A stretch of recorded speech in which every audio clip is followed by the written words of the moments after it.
This is TomoNews for Friday, August 11th.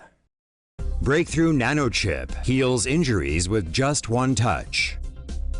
Researchers at Ohio State University have developed a new technology that allows the body to generate any type of cell to help heal injuries.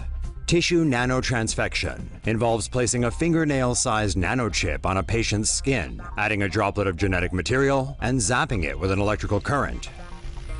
The DNA is delivered through channels created by the current, and it reprograms skin cells to turn into specific cell types that can then be used in other parts of the body. When tested on a mouse with a damaged leg, researchers found vascular cells converted from skin cells formed new blood vessels that allowed the leg to heal in 2 weeks. The non-invasive technology was also able to generate nerve cells in the legs of brain-damaged mice. Once the cells were harvested, they were injected into the brain to help with stroke recovery. The nanochip also tested effectively in pigs and is expected to be approved for human trials within a year. Dental wire from braces found lodged in woman's intestines. You might be surprised by some of the items doctors discover inside the bodies of humans in emergency rooms, but chances are they've seen it all before. When something new is found, though, it's newsworthy. If you've ever worn braces, you can relate to how annoying they can be sometimes. A woman in Western Australia last wore them in her early 20s, but a decade later she began complaining of agonizing pains in her stomach.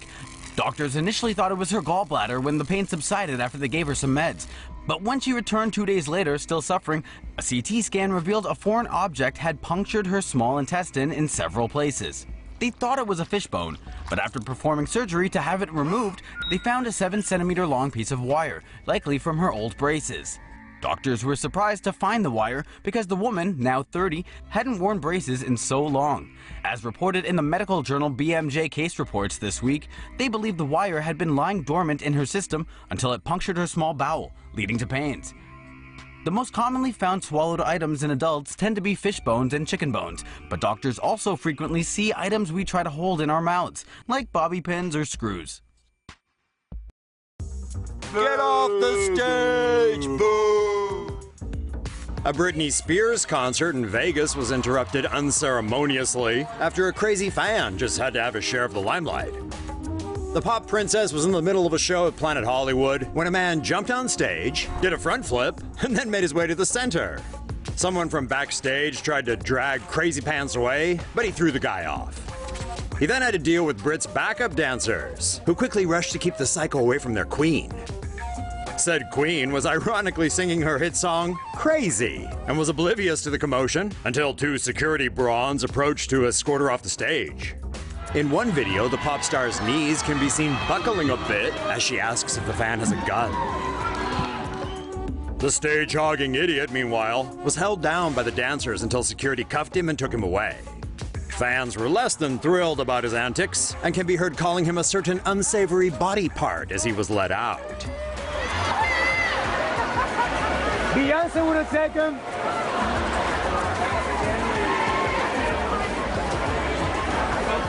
In your house, we'll just let him down.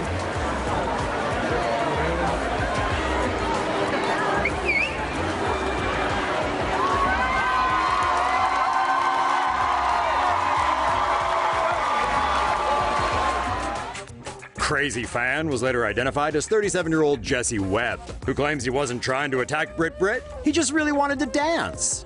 An usher had allegedly stopped Webb from dancing in his seat, saying the only dancing taking place would be on stage. So yeah, probably not crazy, but definitely a jerk. Sorry, mate. Better luck next time.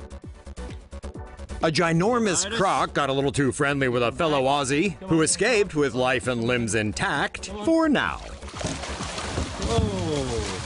This is Matt Wright, Nat Geo's Outback wrangler, who recently got in trouble with the internet for duct taping the snout of another giant croc shut. On Monday, Wright was at Sweets Lagoon in Darwin, which is home to a 15-foot, 500-kilo monster saltwater crocodile named Otis. The Outback wrangler claims he's mates with Otis, and that the salty recognizes his voice. Well, the beast recognized something all right, because next thing you know, the croc rose out of the water and lunged to take a chunk right out of Wright. Perhaps that's just how crocs say hello? In any case, the big fella missed. So Wright is still in one piece and can go right back to wrangling them Crocs. He later posted a video of the encounter on his Facebook page, where it's gotten more than 50,000 views. Planet X is coming! The end is nigh! Run for the freaking hills! You know how everyone's going bananas for the Great American Eclipse? Well, they shouldn't be, because some guy on the internet says we'll all be dead after it. Aww. Planet X, aka Nibiru, is gonna smash Earth in September 2017. That's the theory put forward by conspiracy theorist David Meade. Meade predicts that when you're done chilling with the eclipse, don't forget your special eyewear now, Earth will be slammed by Planet X. But why can't we see the supersized star? Mr. Meade says that's because it's approaching the Earth from an awkward angle. Aw, who's a shy, awkward little bringer of destruction? You are Planet X, yes, you are. Meade says the only way you can see it now is if you're flying at high altitude over South America, and with an excellent camera. Mr. Meade cites science and the Bible to back up his Planet X claims, but we're citing the Satanist lizard people at NASA when we call those claims a bunch of baloney. The US Space Agency said, Nibiru and other stories about wayward planets are an internet hoax. There is no factual basis for these claims. Baloney indeed. Mother Nature is about to totally freak out. Animals are going to act weird when a total solar eclipse passes over the United States later this month. Scientists say when the moon begins to move between the sun and the earth, we could see hooved animals lying down and hear songbirds fall silent.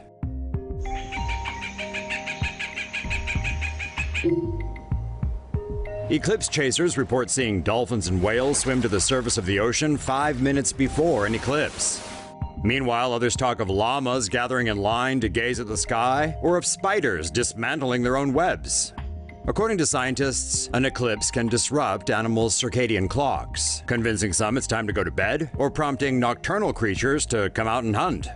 Researchers at the California Academy of Sciences are asking citizens to take part in an experiment by reporting animal behavior during the Great American Eclipse on August 21st. They want to know what all kinds of animals get up to, including domesticated ones. For more info, check out the iNaturalist app on the App Store or Google Play, or go to www.inaturalist.org. You don't mess with Texas. A surveillance video recently released by the Arlington Police Department shows 2 brave store clerks take on 2 gun-wielding robbers. According to the police, on July 18th, 2 would-be robbers went into Z-Com, a cell phone store in Arlington, Texas. One of the robbers pulled out a small handgun from his backpack and demanded cash and cell phones from owner Karim Monga and his son. Monga and his son said they thought the guns weren't real, so they decided to fight back. The second suspect tried to take control of the situation by drawing another gun as the scuffle continued, at which point Monga manages to almost smack the weapon out of his hand. Clearly losing the battle, the robbers ended up running for the door, which was still no easy feat as Monga and his son weren't about to let them go that easy. Despite the duo's brave act, Arlington police are warning people not to try and fight off armed robbers, adding that Monga and his son were just lucky to have avoided any injuries or worse, death. Homegrown car, anyone? A group of students from the Netherlands have built a 4-seat electric car from materials derived from sugar beets and flax, making it the world's first biodegradable car. The chassis of the car is made from a honeycomb core made of polylactic acid, sandwiched between 2 flax fiber composite sheets. The structure is said to be comparable in strength to fiberglass. Only the wheels and suspension systems are not made of biodegradable materials.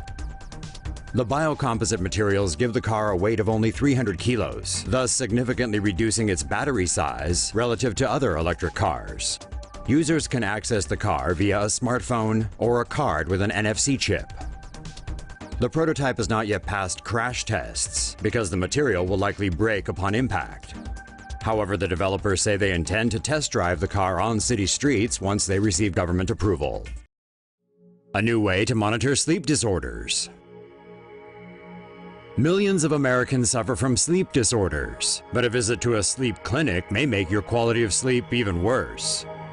A team of researchers from MIT has developed a device that can monitor sleep patterns without requiring the subject to be attached to any sensors. Monitoring sleep disorders usually requires attaching electrodes and sensors to patients, which can further disrupt the quality of sleep. A new method developed by MIT researchers involves broadcasting radio frequency signals toward a person, while the signals are also reflected back to the receiver. The captured radio signals are then studied by a deep learning algorithm that can determine the sleep stages a subject is going through. The researchers say they also plan to conduct further studies on the impact diseases such as Parkinson's or Alzheimer's have on sleep. Cincinnati Zoo director to pen book about famous hippo. Move over, Harambe! The Cincinnati Zoo's got a bright, shining star whose cuteness, it hopes, will make everyone forget about that dark day in May of 2016. This January, Fiona the hippo was born 6 weeks premature, weighing in at only 29 pounds, tiny compared to the average weight of between 55 and 120 pounds.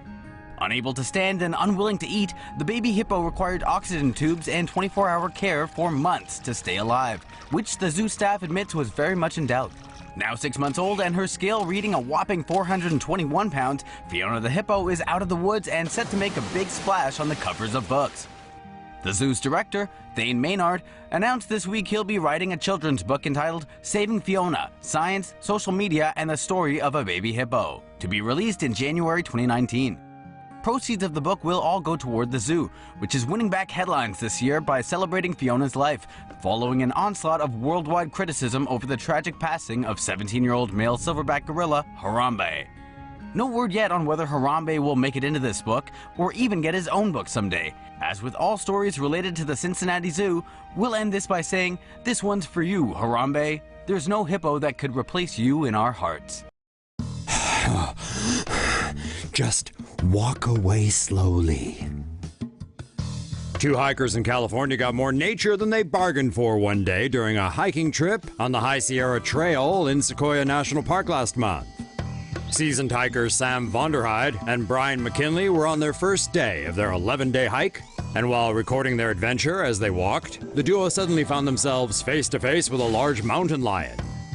The big cat stared them down, but the pair managed to keep their wits about them, enough to back away slowly, all the while trying not to agitate the huge feline. This tactic apparently worked, as the two lived to tell the tale. Wildlife biologist Daniel Gammons said both men did the right thing by not acting like they were prey, and made themselves appear larger by waving their arms over their heads to hold off the animal. The men later set up a camp 2 miles away from where they encountered the mountain lion, but neither of them slept that night. And just when they were finishing their hike, that's when they noticed all the warning signs that have been put in place for the visitors. Amazon patents mobile delivery drone fulfillment centers. Amazon recently patented a network of mobile drone delivery hubs that can deliver items from moving workstations based on moving vehicles. Amazon's intermodal vehicles look similar to shipping containers, with fulfillment centers inside and drone maintenance equipment. The vehicles are designed to be loaded on moving trains, which are equipped with drones that can deliver items. Amazon's proposed network of mobile fulfillment centers could cut the costs of building fixed warehouses. The system could also be fitted onto ships and trucks. As cool as the mobile network may look, there's no guarantee that Amazon is really going forward with the system. UPS, on the other hand, has already tested drone delivery from its trucks. The Voyager spacecraft are still reaching for the stars. In August and September 2017, NASA's Voyager 1 and 2 spacecraft will mark their 40th anniversaries as space explorers. The two spacecraft are still sending data back to Earth and setting space exploration milestones, despite their vast distance from our planet. The Voyager 1 and Voyager 2 spacecraft were launched in 1977 to take advantage of an alignment of Jupiter, Saturn, Uranus, and Neptune that made it possible to use gravitational assists to explore the planets in a much shorter time. This alignment appears once every 175 years. Voyager 2 was launched earlier than Voyager 1. It is the only spacecraft to have conducted flybys of Jupiter, Saturn, Uranus, and Neptune. Voyager 1 took a shorter but faster trajectory that used a gravity assist maneuver at Saturn to take it out of the solar system. In 2012, Voyager 1 became the first spacecraft to cross into interstellar space. It is still transmitting data at a distance of almost 13 billion miles away from Earth. Voyager 2 is in the space known as the heliosheath, almost 11 million miles from Earth. That spacecraft is expected to enter interstellar space in the next few years. Each spacecraft carries a gold-plated record of sounds, pictures, and messages about Earth, just in case some intelligent ETs find them someday.